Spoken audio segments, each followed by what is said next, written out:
कैसे हो प्यारे बच्चों आप। जैसे कि अभी हमने कुछ देर पहले ही आपको एक लेक्चर मिल गया होगा, तो क्योंकि परसों लेक्चर आपको नहीं गया था तो एक लेक्चर जल्द ही आपको दे रहे हैं। ठीक है, तो आप धीरे धीरे चीज़ों को ऑब्जर्व करते हुए चलिए और रिवाइज भी करते हुए चलिए। ठीक है, सबसे इंपॉर्टेंट है रिवाइज। जैसे कि मेरी एक बच्चे से बात हुई थी तो बोल रहा था सर जियोमॉर्फोलॉजी जो लेक्चर है बिल्कुल क्लियर है, एक एक पॉइंट क्लियर है। ठीक है, तो आप बने रहिए हमारे साथ। आइए देखते हैं क्या क्या हमने अक्षांश और देशांतर रेखाओं में पढ़ लिया। एक डायग्राम तो ये बना हुआ ही है, एक हम और बना देते हैं। अक्षांश और देशांतर रेखाओं हमने देखा था कि पृथ्वी पर इस प्रकार से लेटिव रेखाएं क्या है, अक्षांश रेखाएं। इंग्लिश में क्या कहते हैं, लैटिट्यूड लाइन कहते हैं। और इस प्रकार से जो रेखाएं खींची जाती हैं वो क्या कहलाती हैं, वो देशांतर रेखाएं। ये देशों में अंतर को रिप्रेजेंट करने के लिए खींची जाती हैं। ये टॉपिक अभी मैं आपको पढ़ाऊंगा। तो इस प्रकार से हम देखते हैं, इस प्रकार से हमें चित्र दिखाई देता है। कहाँ, स्कूलों में, अच्छे ऑफिसों में। इसको क्या बोलते हैं, ग्लोब बोलते हैं। क्या बोलते हैं, ग्लोब। यानी कि पृथ्वी के डमी को, पृथ्वी के 3D में जो डमी होता है, जो फोटो होता है, उसको क्या बोलते हैं, उसको बोलते हैं ग्लोब।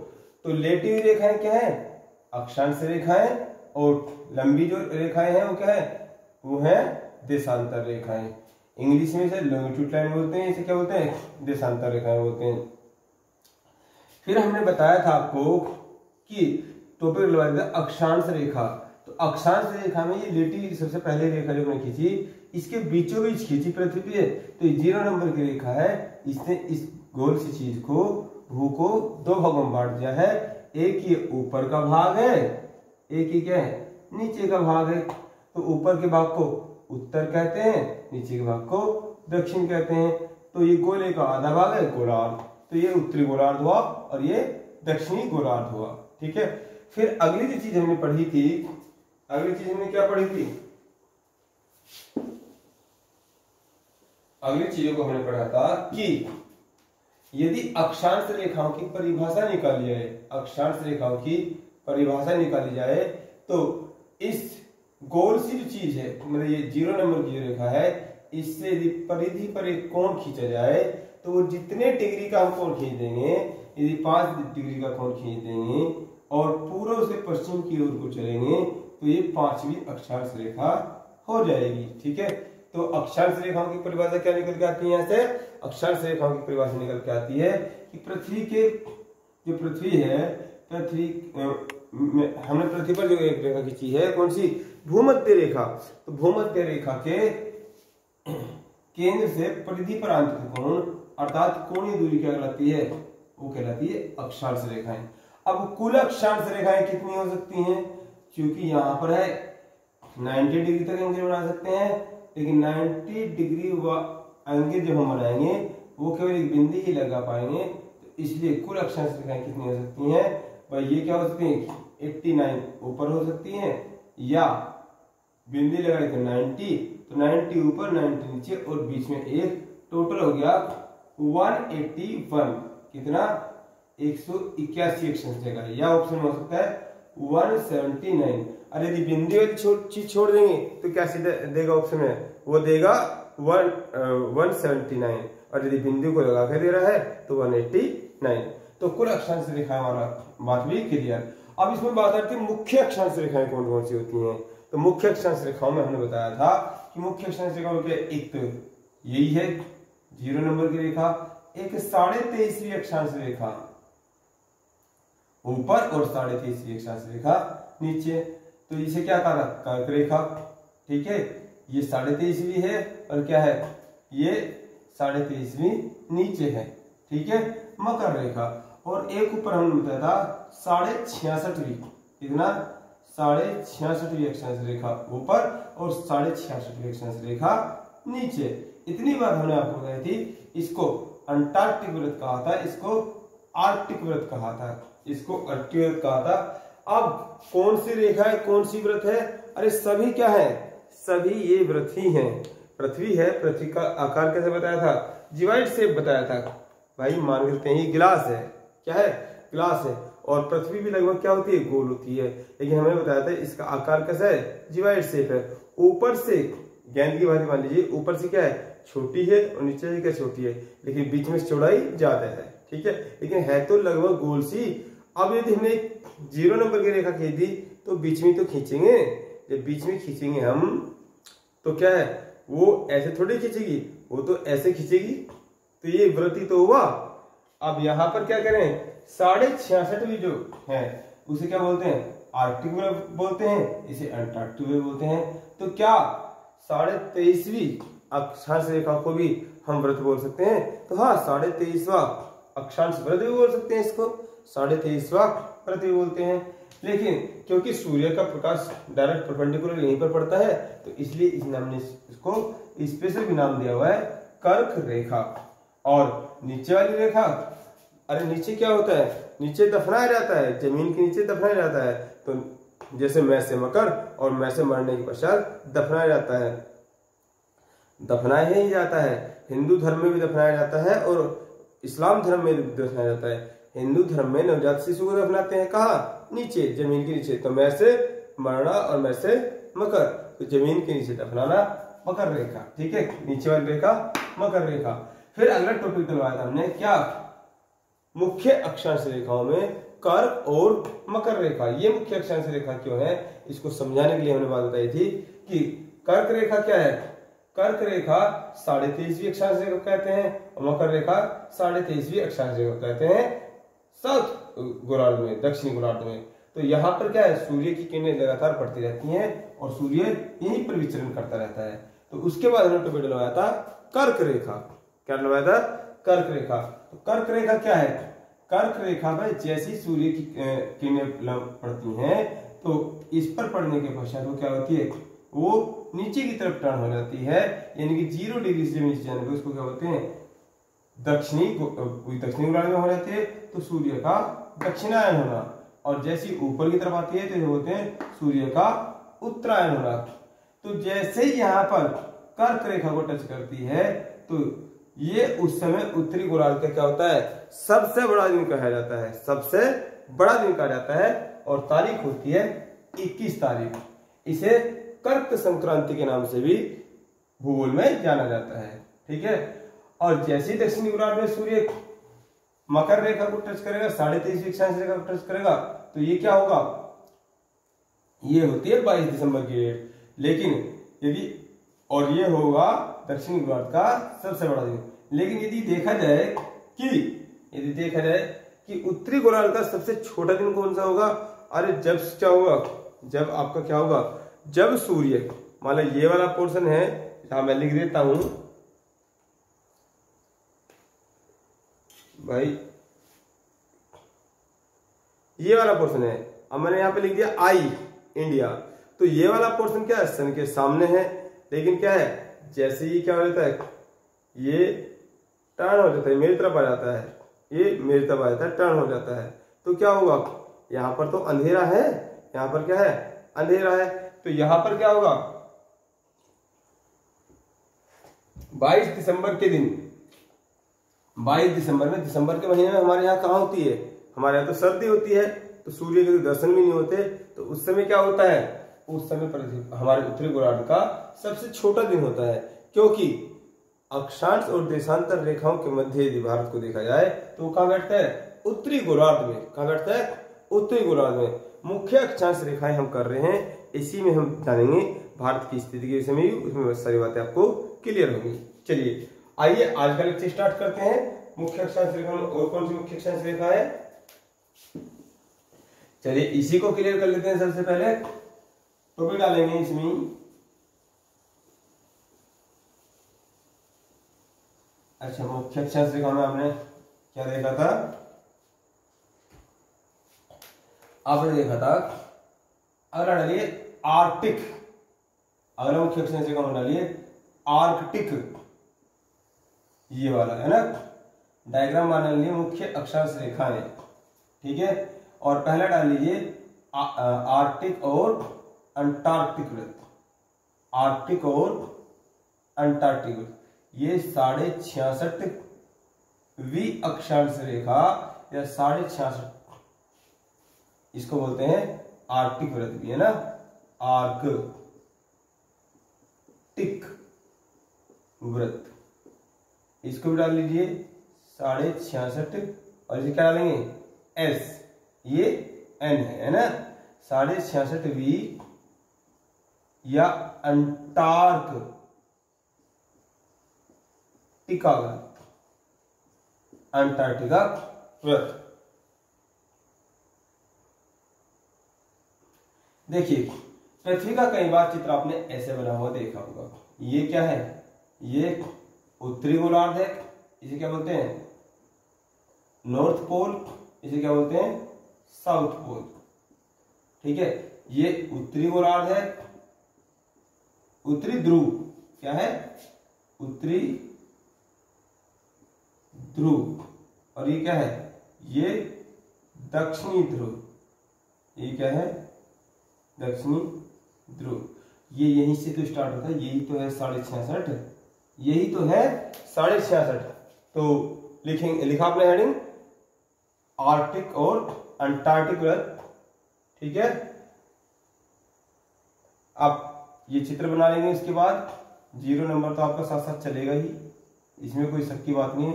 ये 0वीं अक्षांश रेखा है और ये सबसे बड़ा अक्षांश वृत्त है, सबसे बड़ा अक्षांश वृत्त है। तो लिखेंगे नंबर 1 आर्कटिक वृत्त, 10 जगह लिखेंगे 66.5वीं 66 से ही 1/2 66 या 66.5, या आप लिख सकते हैं 66 डिग्री और 5 मिनट, सबका मतलब एक ही है। लिखेंगे 66.5वीं अक्षांश रेखा को 66वीं अक्षांश रेखा को आर्कटिक वृत्त के नाम से जाना जाता है, आर्कटिक वृत्त के नाम से जाना जाता है। ठीक है, कोमा यहीं से उत्तरी ध्रुव, यहीं से उत्तरी ध्रुव स्टार्ट होता है, यहीं से उत्तरी ध्रुव स्टार्ट होता है।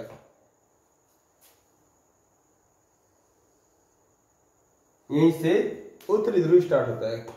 नीचे लिखेंगे आर्कटिक वृत्त, सॉरी अंटार्कटिक वृत्त, अंटार्कटिक वृत्त। तो अंटार्कटिक वृत्त में लिखेंगे 66.5वीं ऐसे लिखेंगे 66 एसवी, 66 एसवी अक्षांश रेखा को 66 एसवी अक्षांश रेखा को अर्थात दक्षिणी गोलार्ध में ब्रैकेट बंद, ये ब्रैकेट लिखेंगे, आपने लिखा 66 एसवी अक्षांश रेखा, ब्रैकेट में लिखेंगे दक्षिण गोलार्ध को आर्कटिक वृत्त के नाम से जाना जाता है। दक्षिणी गोलार्ध में दक्षिणी ध्रुव की स्टार्टिंग यहीं से होती है, ठीक है। तो मुख्य अक्षांश रेखा हमने 4 अक्षांश रेखा को पढ़ लिया, ठीक है। अब बात करते हैं अगला पॉइंट, अगली और क्या क्या मुख्य अक्षांश रेखाएं हो सकती हैं या क्या क्या क्वेश्चन बनते हैं अक्षांश रेखाओं से संबंधित, आइए देख लेते हैं।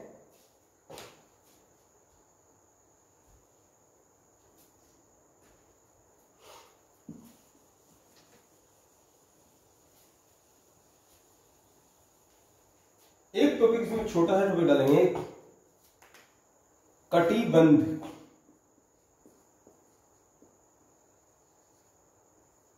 कटिबंध या जोन, कटिबंध या जोन, ठीक है। और ये डायग्राम बनाएंगे, देखिए ये डायग्राम बनाएंगे और ये 0वीं अक्षांश रेखा है और ये क्या है, ये 23.5 V अक्षांश रेखा है, नीचे भी आ जाएगा 23.5 V अक्षांश रेखा। ठीक है, यहाँ पर क्या है, यहाँ पर 30 से 35 V अक्षांश रेखा आ जाएगा, और यहाँ पर भी क्या है 30 से 35 V अक्षांश रेखा आ जाएगा। ठीक है, और ये क्या है 66.5 V अक्षांश रेखा, और ये क्या है 66.5 V अक्षांश रेखा। ठीक है, तो यहां पर हम देख रहे हैं, मैं आपको बता चुका हूं सूर्य की जो लंबवत किरणें पड़ती हैं वो कहां पड़ती हैं, वो इसी पोर्शन में पड़ती हैं। तो सबसे ज्यादा पृथ्वी पर यदि कहीं गर्मी होगी, सबसे ज्यादा यदि पृथ्वी पर कहीं गर्मी होगी तो वो यही होगी। ठीक है, अब 66.5 के पश्चात जो ऊपर का पोर्शन है, जो मैं ये बना रहा हूं ब्लू कलर में, जो मैं बना रहा हूं ब्लू कलर में,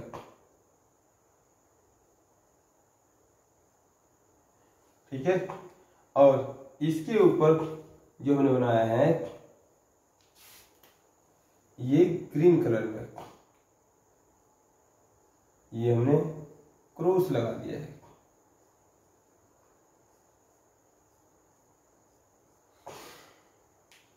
ठीक है,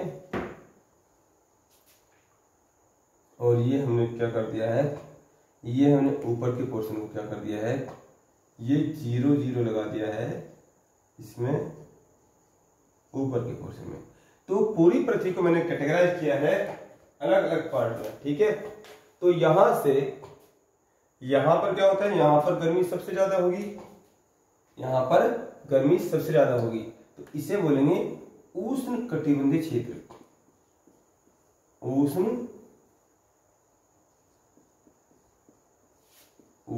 कटिबंध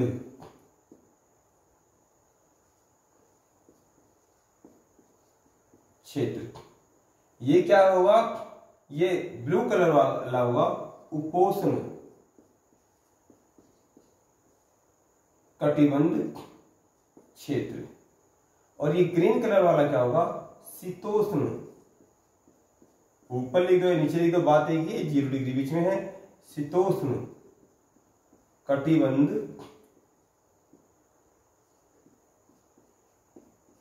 क्षेत्र। ये ताप के आधार पर मैंने इस क्षेत्र को बांट दिया है। और ये नीचे वाला क्या होगा, ये ध्रुवीय, ये होगा ध्रुवीय कटिबंध क्षेत्र। ठीक है, जल्दी से डायग्राम आप बना लीजिए, फिर मैं समझाता हूं ये डायग्राम हमने क्यों बनाया है, क्या है इसका तात्पर्य।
ठीक है, तो यहां पर आपने डाला कटिबंध जोन।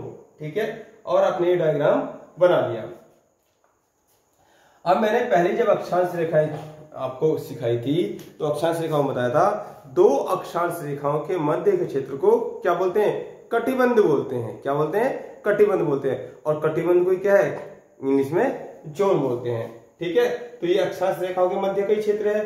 अभी हम क्या पढ़ रहे हैं, अभी हम पढ़ रहे हैं ताप के आधार पर। क्या पढ़ रहे हैं, ताप के आधार पर। ठीक है, तो पृथ्वी पर कहां कहां किस प्रकार से टेम्परेचर होता है। तो जो 23.5वीं अक्षांश रेखा है वहां सूर्य की किरणें क्या पड़ेंगी, लंबवत पड़ेंगी, तो ये क्या होगा, ये अधिक गर्मी वाला क्षेत्र होगा, इसलिए बोलते हैं उष्ण, क्या बोलते हैं, उष्ण कटिबंधीय क्षेत्र। अब ऊपर वाला क्या है, इससे थोड़ी सी गर्मी थोड़ा कम होगी, तो ये क्या हो जाएगा, उपोष्ण कटिबंधीय क्षेत्र। और ये ग्रीन वाला क्या हो जाएगा, ये शीतोष्ण कटिबंधीय क्षेत्र हो जाएगा। और जो ये गोल गोल बनाया है, यहां से क्या है, ये ध्रुवीय क्षेत्र स्टार्ट हो जाता है, इसे इसलिए बोलते हैं ध्रुवीय कटिबंधीय क्षेत्र। ठीक है, तो आपने डायग्राम बना लिया है, अब इसमें लिख लीजिए थोड़ा सा। लिखेंगे नंबर एक उष्ण कटिबंधीय क्षेत्र, नंबर 1 उष्ण कटिबंधीय क्षेत्र। तो डैश लगा लिखेंगे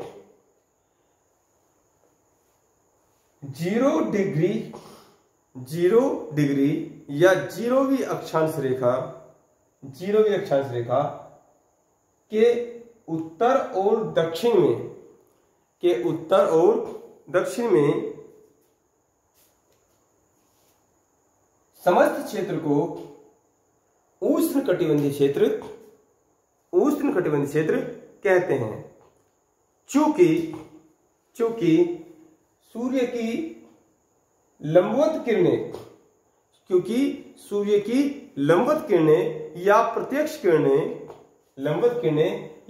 किरणें केवल इतने ही भाग में पड़ती हैं, इसलिए सबसे ज्यादा गर्मी यहीं पर होती है, सबसे ज्यादा गर्मी पृथ्वी पर यहीं पर होती है, इसलिए इसे उष्ण कटिबंधीय क्षेत्र के नाम से जाना जाता है। ठीक है, नेक्स्ट पॉइंट बात करेंगे। हाँ, इसमें ये हो गया। ठीक है, अगला लिखेंगे उपोष्ण कटिबंधीय क्षेत्र। अब ये ब्लू वाला, ये वाला भी है, ये वाला भी है, डायग्राम आप समझ गए होंगे। उपोष्ण कटिबंधीय क्षेत्र डैश लगा लिखेंगे 23.5वीं अक्षांश रेखा से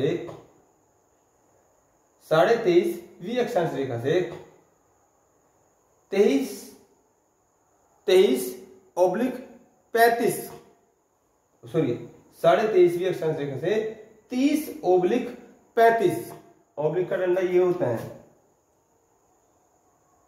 ये 30/35 इसका मतलब होता है या 30/35 अक्षांश रेखाओं के मध्य उत्तरी गोलार्ध और दक्षिणी गोलार्ध के क्षेत्र को उपोष्ण कटिबंधीय क्षेत्र कहा जाता है। उपोष्ण कटिबंधीय क्षेत्र कहा जाता है। इसमें लिखने को मिला है उष्ण कटिबंधीय क्षेत्र की अपेक्षा यहां पर उष्ण कटिबंधीय क्षेत्र की अपेक्षा यहां पर ताप थोड़ा कम होता है।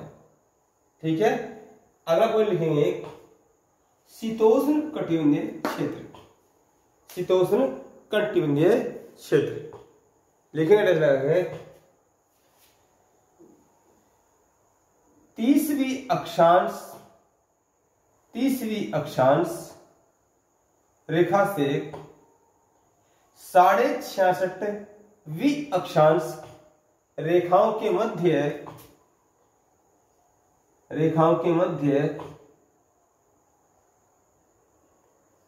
उत्तरी व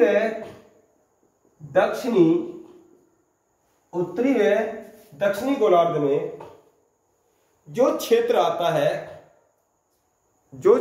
है उसे शीतोष्ण कटिबंधीय क्षेत्र कहा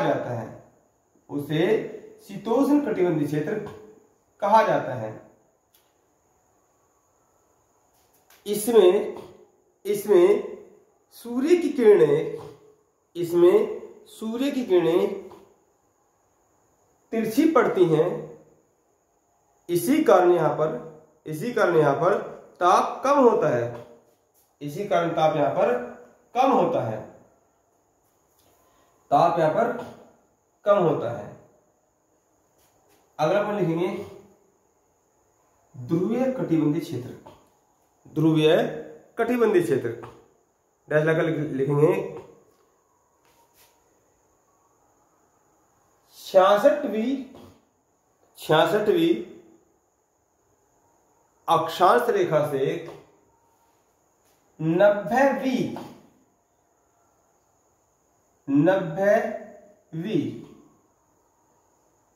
अक्षांश रेखाओं के मध्य के क्षेत्र को उत्तरी और दक्षिणी गोलार्ध में ध्रुवीय कटिबंधीय क्षेत्र के नाम से जाना जाता है। यहां पर 6 महादिन, यहां पर 6 महादिन और 6 महारात होती है, 6 महादिन और 6 महारात होती है। ब्रैकेट में लिखेंगे लगभग, यानी कि पूर्ण तरीके से रात नहीं होती, पूर्ण तरीके से दिन नहीं होता। क्या होता है, सूर्य की किरणें बहुत ही कम, बहुत ही नगण्य मात्रा में पहुंच पाती हैं, इसलिए क्या है, इसलिए यहां पर 6 महादिन और 6 महारात माना जाता है। ठीक है, लिखेंगे नीचे नोट करके, यहां पर बहुत कम वनस्पति होती है, यहां पर बहुत कम वनस्पति होती है। लाइकेन, क्या है, लाइकेन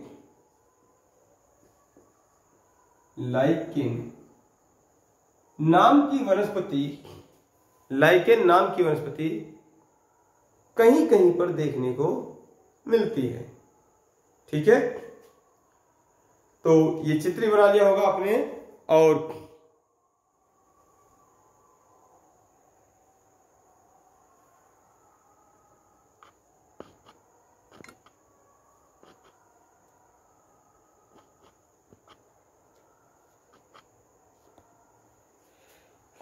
जहां से हम वीडियो शूट कर रहे हैं तो इसमें अभी अलार्म लगा हुआ था और आपकी वीडियो क्या है, रुक जाती, इसलिए हमने उसने क्लिक किया है।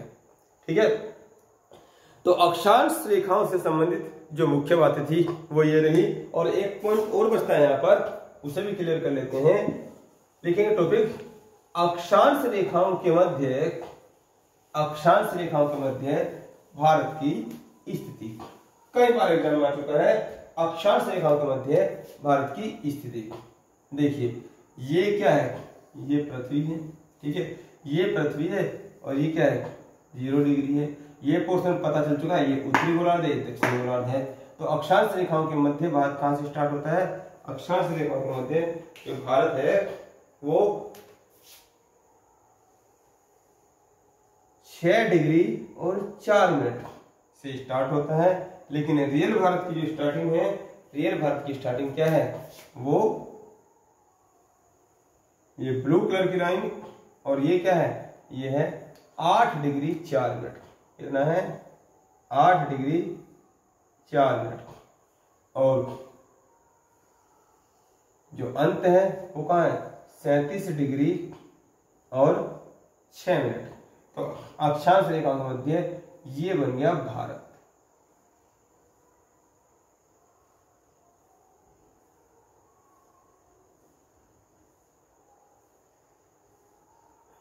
ये भारत बन गया।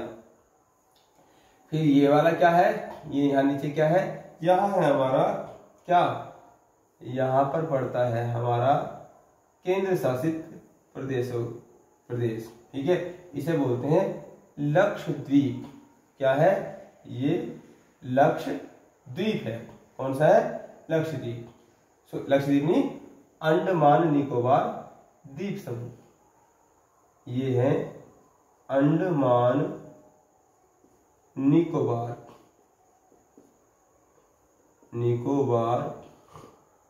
द्वीप समूह, और इधर पड़ता है इधर आपका लक्षद्वीप,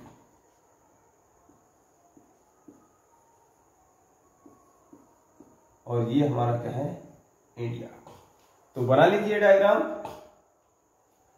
अक्षांश रेखाओं से संबंधित जो मुख्य बातें थी वो सब क्या है, समाप्त हो गई है। अब कल हम क्या करेंगे, देशांतर रेखाओं की तरफ मूव करेंगे। ठीक है, जल्दी से बनाइए डायग्राम।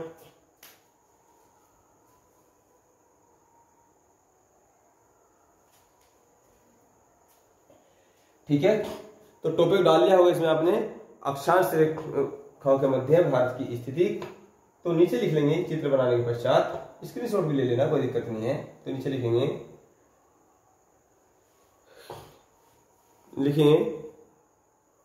पृथ्वी पर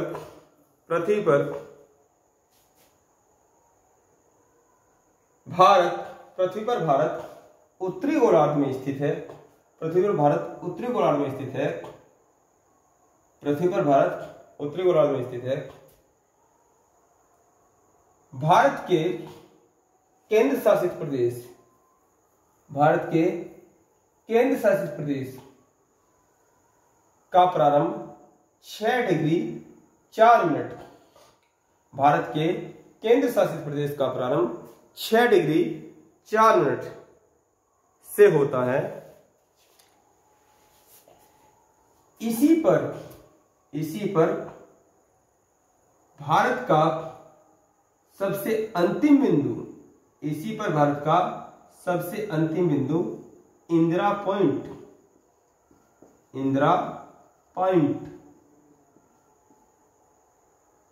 स्थित है। ठीक है, इंदिरा पॉइंट स्थित है। परंतु मूल भारत या वास्तविक भारत 8 डिग्री 4 मिनट, और सब में क्या है, सब में n है, सारे उत्तरी गोलार्ध में हैं। 8 डिग्री 4 मिनट n भी लिख देना। n से स्टार्ट होता है और 37 डिग्री 6 मिनट तक भारत की स्थिति देखने को मिलती है। 37 डिग्री 6 मिनट तक भारत की स्थिति देखने को मिलती है। नीचे लिखेंगे यहीं पर ब्रैकेट में 37 डिग्री 6 मिनट, 37 डिग्री 6 मिनट पर ही भारत का सबसे उत्तरी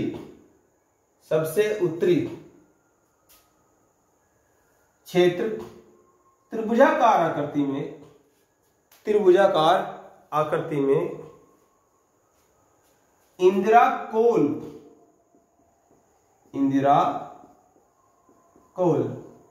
देखने को मिलता है। क्या मिलता है, इंदिरा कोल देखने को मिलता है।